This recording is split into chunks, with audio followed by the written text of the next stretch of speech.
السلام عليكم ورحمة الله وبركاته. ازيكم عاملين ايه؟ يا رب دايما تكونوا بألف خير. لو اول مرة بتشوفوني انا اسمي سعاد، وجاية لك النهاردة بفيديو حلو جدا ومفيد ان شاء الله. هرد على كل الاسئلة وكل الاستفسارات اللي بتدور في دماغك بخصوص العجان. هكلمك عن عجان بلاك اند وايت العشرة لتر، وتجربتي معاه فيما لا يقل عن 8 شهور. تمام كده، هقولك مميزاته ايه، هقولك عيوبه ايه، هوريكي المرفقات او الملحقات اللي بتيجي معاه. هجاوب ان شاء الله على كل استفسار. ولو في اي استفسار ما جاوبتش عليه مثلا في الفيديو، تقدري تبعتي لي في كومنت وان شاء الله هرد عليك على طول. ويلا بينا نسمي الله ونبتدي الفيديو بتاعنا. ويا ريت لو ما حطيتيش اللايك اتمنى ان انت تحطيه، ولو ما اشتركتيش في قناتي يا ريت تشتركي، ان شاء الله هتستفادي منها جدا جدا. اول حاجه هنتكلم عنها، اسم العجان ده عجان بلاك اند وايت العشرة لتر الديجيتال. الصناعه بتاعته ماليزي، تقفيل مصري. كان في منه الديجيتال حضراتكم شايفينه ده، وكان في عادي خالص الجزء ده مش موجود، اللون بس السيلفر. ده كان سعره من 8 شهور تقريبا حوالي 7800 جنيه. والعادي اللي هو اللي من غير الشاشة دي كان سعره حوالي 6800 جنيه، كان الفرق 1000 جنيه. تمام. كان في سعة لترية أعلى منه حوالي اللي هو ال 12 لتر، كان في أقل منه 7 لتر، وكان في 6 لتر، وكان في ال4 لتر أو ال7.5 والستة ونص وال4.5. أنا مش متذكرة بالظبط بس بالتقريب كده زي ما قلت لحضراتكم. تمام. عايزه اقول لكم ان كان في منه اللون ده واللون الابيض، انا اخترت اللون ده. انا كنت عايزه عجان، يعني انا واحده كده بحب المعجنات، بحب اعجن، ممكن اعمل كيلو، ممكن اعمل نص كيلو، ممكن اعمل 2 كيلو. فبصراحه اول حاجه شفتها، يعني انا كنت بفتكر ان هو بياخد عجين 2 كيلو. لما جبته بصيت على الدليل المستخدم بتاعه، لقيت ان هو بياخد حوالي كيلو ونص كحد اقصى من الدقيق، غير المواد السائله. طبعا ده العشرة لتر 2000 واط، في الأكبر منه 12 لتر 2200 واط. ال 12 لتر 2200 واط بياخد حوالي أكتر من 2 كيلو دقيق تقريبا، 2 كيلو ونص أو ما يقرب على 3 كيلو دقيق، ده غير المواد السائلة. طبعا أنا كنت بتمنى أجيب الأكبر منه، بس للاسف ما كانش متوفر ساعتها، يعني كان قايل لي لازم استنى شويه عشان خاطر يكون متوفر في السوق. وساعتها يا جماعه الاجهزه كانت بتغلى بطريقه مش طبيعيه، يعني من حوالي 8 شهور كانت الاجهزه بتغلى قوي. فبصراحه كان متوفر قدامي، فجبته. زي ما قلت لكم انا كنت فاكره ان هو بياخد 2 كيلو دقيق ساعتها. تمام. بس مش مشكله، قدر الله ما شاء فعل. انا دخلت على جروب كتير جدا تخص العجانات، سألت كتير قوي قوي، شفت كومنتات سلبية وشفت كومنتات إيجابية، بس في الآخر استقريت على ده. تمام كده. انا بصراحه كنت هجيب العادي، انا شفت ان الفرق الالف جنيه ملهاش اي لازمه خالص. مجرد الشاشه دي، انا لغايه دلوقتي ما استخدمتش الزرار دي خالص. تمام. بس الشاشه بتشوفي المده بتاعه العجن كانت قد ايه.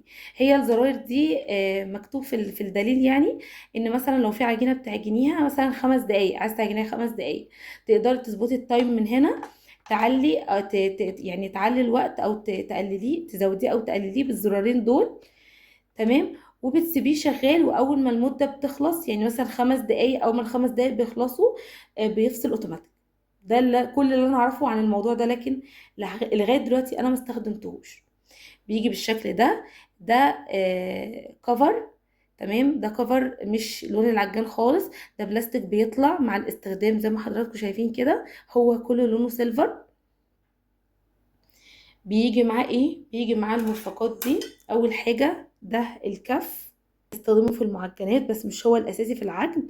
الاساسي في العجن هو الخطاف، مصنوع من الستانلس ستيل.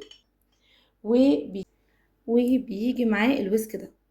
ده المضرب بتاع الكريم شانتيه والكيك والكيك السبونج والحاجات الخفيفه دي، ده بيعملها. زي ما شفتوا كل الحاجات دي مصنوعه من الستانلس ستيل يا جماعه. اهو انا عايزه اقول لكم ان انا بقالي اكتر من 8 شهور والله بستخدمه. عايزه اقول لكم ان هو ما شاء الله حلو جدا جدا. تمام. يعني ما شفتش منه اي حاجه خالص. الاسلحه دي وقعت من ايدي الحمد لله، ما حصلهاش اي حاجه. مصنوع من الستانلس ستيل تقيل، ما فيش غير الويسك ده الجزء بتاعه ده البلاستيك بس، لكن كله من الستانلس الخالص. بيجي معاه كمان الاسباتولا دي. مش عمليه خالص يا جماعه، مش عمليه خالص، يعني ما بتلمش مثلا اي حاجه كده على طول. الاسباتولات السيليكون افضل منها بكتير جدا، هي بلاستيك، يعني مش سيليكون خالص، هي بلاستيك. بيجي معاه كمان ده الغطا اللي هو مانع للطرطشه. في الاجزاء السيليكون دي عشان تمسك في الجزء ده بتركب هنا، هوريكم دلوقتي بتركب ازاي. وده زي غطا كده بنضيف منه اي مواد عايزين نضيفها للعجينه اثناء العجن. تمام. دلوقتي الحله دي بتاعته هوريكم شكلها عامل ازاي من جوه قبل ما اشغله لكم. هو بيتفتح من هنا، الجزء الزرار ده بيتفتح. وعايزه اقول لك ان طول ما الجزء ده مفتوح كده العجان ما بيشتغلش. تمام، يعني لو ده مفتوح حاولت ان انا اشغل ما بيشتغلش خالص، لازم يتقفل عشان خاطر يشتغل. ده برضو للامان. تمام. الحله بتاعته ما شاء الله ساعتها 10 لتر زي ما قلت لكم، ما شاء الله. الحله بتاعته 10 لتر، وبص زي ما قلت لكم ما شاء الله حجمها عامل ازاي. حجمها حلو جدا، كبيره ما شاء الله، بتاخد يعني كميه عجين كبيره. عايزه اقول لكم ان انا مره عجنت فيه 2 كيلو دقيق، كنت عامله بيتزا. بس حسيتها ان هي تقيله على العجان قوي. فمن ساعتها بطلت اعجن فيه 2 كيلو. ممكن اعجن فيه الحاجات اللي هي الخفيفه، اللي هو مثلا بسكوت، بيتي فور، الحاجات اللي هي الخفيفه دي اللي هي بتبقى عباره عن كريمه هشه. لكن عجين تقيل زي البيتزا والمعجنات العاديه لا، مش هعجن فيه 2 كيلو تاني ابدا. وده ليه؟ لاني عايزه احافظ عليه. وتقدري تعجني كيلو في كيلو، يعني تقدري تعجني كيلو وبعدين تعجني الكيلو التاني وراه، مش هيبقى فيه اي مشكله خالص. تمام. الحله برضو مصنوعه من ستانلس ستيل بره وجوه اهي. وليها يعني ليها دخله معينه، مش بتركب في اي اتجاه. تمام، لازم كده تتقفل كويس. والجزء ده هنا اللي احنا بنركب فيه الاسلحه، ده هو الويسك. بص، وانا هنا لقيت ان الجزء اللي كنت مصوراه بتاع تركيب الاجزاء دي ما كانش واضح، فصورت لكم جزء اوضح اهو. بصوا، تركيب الاجزاء ده بس معدن وده بلاستيك، ده الاختلاف، لكن نفس الشكل اهو. بصوا، نفس الشكل، مفيش اي اختلاف بينهم خالص. تمام كده. شايفين الجزء اللي طالع لبره ده، ده بيركب مع الجزء اللي طالع برضو زيه هنا اهو. اهو بصوا اهي، شايفين اهي. لازم بس انك تظبطيها اهي، وبعدين بتلفيها كده، بتلفيه تدخليه كده وبعدين تلفيه كده. ضروري انك تطلعي لفوق عشان خاطر السوستة. هفكها لك اهي، بترفعي لفوق وتلفي كده وتنزليها لتحت. هركبها لك تاني كده، وترفعي وبعدين تلفي وانتي رافعه ايدك لفوق، وبعدين تسيبي ايدك. عايزه تفكيها تدخلي ايدك كده وتضغطي لفوق وتلفي وبعدين تنزلي لتحت. هركب لك القطعه التانية. ادي اهو الكف. الجزء ده بيتركب مع الجزء اللي طالع ده. تمام كده، مع الجزء اللي طالع ده اهو. احط عليه اهي، شايفين؟ وهلف ايدي وانا ضاغطه لفوق واسيب ايدي خالص او ركب. عايزه افكه هرفع برضو، هضغط لفوق لان هنا في سوست يا جماعه. هضغط لفوق وهلف ايدي نفس الاتجاه اللي دخلتها منه وهطلعها منه تاني. شايفين سهله ازاي؟ وبرضو ليه يعني ليه دخله كده معينه اهي. اهي رجلت ما شاء الله. دلوقتي بقى اهي هنزلكم. انا عايزه اوريكم القطه اللي هو المانع للطرطشه بيركب فيه ازاي. لازم ان انا افك الوسك ونرجعه تاني، وده بيركب فيه اهو. بصوا،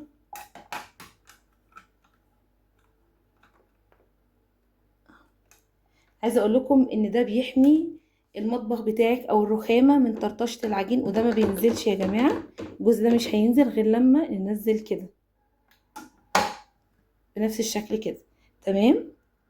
عايزه اقول لكم ان الجزء ده بيحمي المطبخ بتاعك من طرطشه المواد السائله اللي بتتضرب جوه، بيحميه من طرطشه الدقيق. بجد بيحافظ لك على نظافه العجان من بره. تمام كده، يعني مهم جدا جدا. انا مش دايما بستخدمه لما بكون عجنه كميه صغيره، مش دايما بستخدمه. لكن لما بكون عجنه كميه كبيره يعني هتاخد يعني جزء كبير من الحله وسهل ان هي تطرطش، فبحطه. ده برضو للامان عشان اكون واضحه معاكم، مش دايما فعلا بستخدمه. نرفع بقى كده دلوقتي عشان اوريكم. هركب مثلا الجزء ده اهو، شايفين ركب بمنتهى السهوله، الايد داخله، واول ما تجيبيه وتتعاملي معاه ان شاء الله هتفهمي فيه على طول. كده تمام. هحط لكم بقى دلوقتي الفيشه.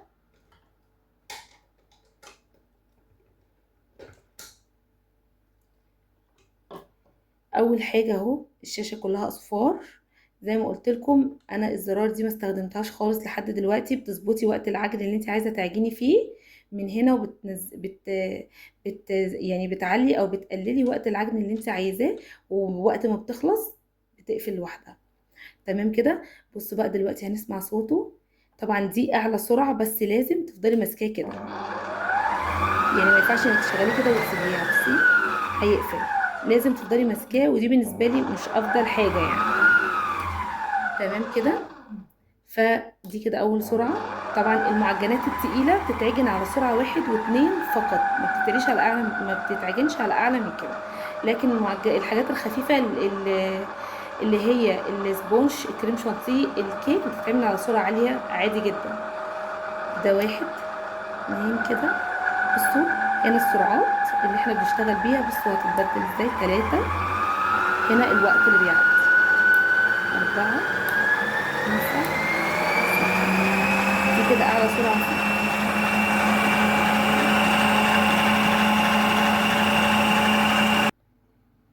بصوا انا هنا عايزه اشيل لكم الغطا المانع للطرطشه عشان تشوفوا ازاي هو بيعجن، بس ما ينفعش تشيليه غير لما تشيلي السلاح الاول. بصوا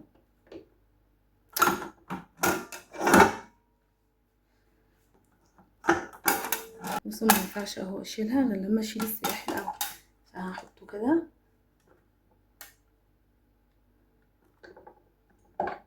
وهنشيل ده وهنشيل ده زي ما قلت لكم. بصوا ما شاء الله بتبقى جامد، يعني ما بتنزلش اثناء العجن خالص، ما بتقعش منها خالص. بصوا اهي، شايفين دلوقتي هعمل ايه؟ هنزل كده من هنا. وبرده في حاجه مهمه عايزه اقولها لكم، ما بينزلش غير لما تنزلي المفتاح للاخر. يعني بصوا لو انا مثلا نزلت مفتاح حاجه بسيطه اهي مش هينزل، شايفين؟ حاجه بسيطه كمان مش هينزل اهو، شايفين؟ لازم للاخر اهو ينزل معاكي. بصوا انا عايزه اوريكم هو بيعجن.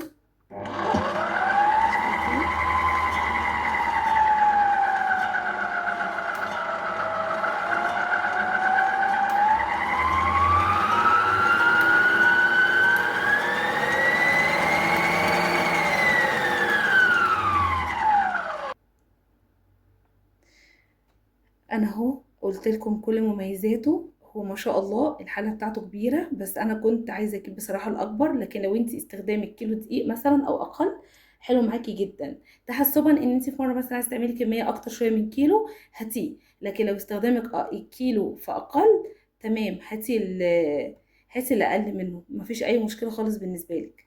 اللون بتاعه انا بحب لون السيلفر جدا، في طبعا منه لون تاني تقدري تختاري منه اللون اللي انت عايزاه. الديجيتال الفرق بينه وبين العادي انا بالنسبه لي ملهاش اي لازمه، يعني ال1000 جنيه انت اولى بيها، بالنسبه لي ملهاش اي لازمه بصراحه. الامان ما شاء الله عليه، هو ما بيتفتحش ولا بيشتغل غير لما بتكون دي مقفوله كويس. طول ما دي مفتوحه هو ما بيشتغلش. تمام. الحله بتاعته ما شاء الله مصنوعه من الستانلس ستيل، غير قابله للصدأ. الاجزاء بتاعته برضو بتاعت العجن كلها من الستانلس ستيل، غير قابله للصدأ. يعني انا غسلتها بصوا بتلمع ازاي. العيوب بتاعته انا لغايه دلوقتي بصراحه ما شفتش منه اي عيب خالص. زي ما قلت لكم هو كعجان بصراحه حلو جدا. في ناس كتير خوفوني منه قبل ما اجيبه، سمعت كومنتات سلبيه جدا عليه، وناس تانية برضو قالت عليه ان هو كويس وشغال معاهم زي الفل. فالاجهزه دي يا جماعه في الاخر، في الاول وفي الاخر فعلا بتكون حظوظ. مش معنى ان هو وحش معاهم فيبقى وحش معايا او وحش معاكي. بالعكس انا نقلت لك تجربتي الكامله عنه خلال 8 شهور او اكتر كمان. عجنت بيه معجنات كتير جدا على القناه، تقدري ترجعي لها وتشوفي النتيجه النهائيه بتاعت المعجنات بتكون عامله ازاي. كل بس ما في الموضوع ان الفرق في الفلوس اللي هو ال1000 جنيه ده ملوش لازمه خالص. العادي هيقضي الغرض وهيبقى حلو برضو جدا. يا رب يكون الفيديو عجبك، يا رب ان شاء الله تكوني استفدتي او جاوبت على بعض الاسئله اللي بتدور في دماغك من ناحيه العجان. لو في اي استفسار انا ما جاوبتش عليه او اي سؤال، تقدري تبعتي لي في كومنت وانا ان شاء الله هرد عليكي على طول. والسلام عليكم ورحمه الله وبركاته.